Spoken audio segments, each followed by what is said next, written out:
And I'm reading from my first book, The Bitter Trade, set in 1688. Which of these is the subject? Asked the surgeon principal coldly, snapping his fingers.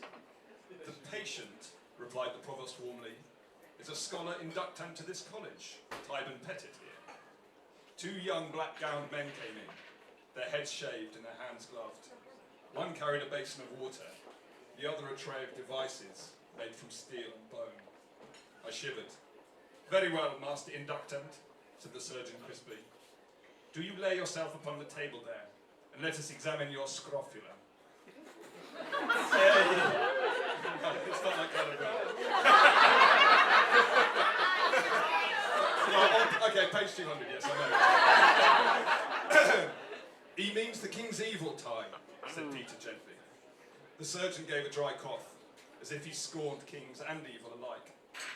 When Ty had laid himself on the table, we were bid to stand near his feet, the provost gently taking away the kerchief so the surgeon could see the boils. He pressed against the lumps, making Ty wince, and jerked his head to show the younger men they should do so too. You will feel the hard edge of the scrofula,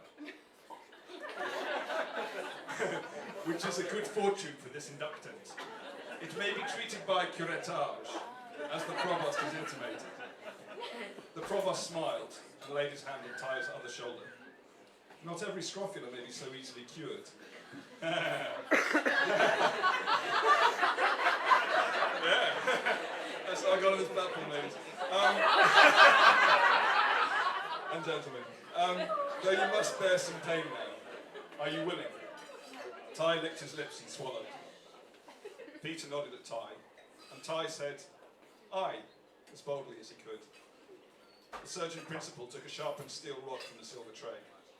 One of his students bathed Ty's neck. Water ran down onto the leather top, making a new stain, and I realised the other patches were of dried blood, and I wheezed.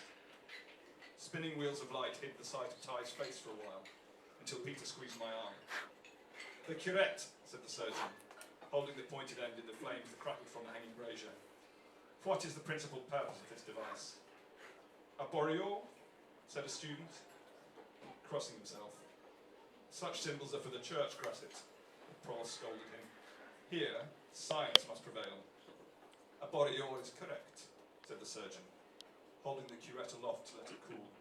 You, boy, you know the meaning of a boreal? I shook my head. Peter tapped his foot next to me, a sure sign of anger. It is when a man's lust makes a whore of a woman and gets her with sickly child. Sometimes the baby must die so the woman can live, and sometimes the woman desires that the baby should die. Satan's cold breath clamped my belly. Peter had not wanted me, he had said it. If my mother had not stopped him, a knife would have taken me, unborn. Ty cried out as the point of the curette burst open the smaller boil, and the surgeon twisted it in the wound to scrape away the yellow-pink mass inside. My friend shrieked again as the greater boil was lanced, kicking frantically at the hands that restrained him. This time blood as well as lumpy pus came out, pouring over the table's leather rim.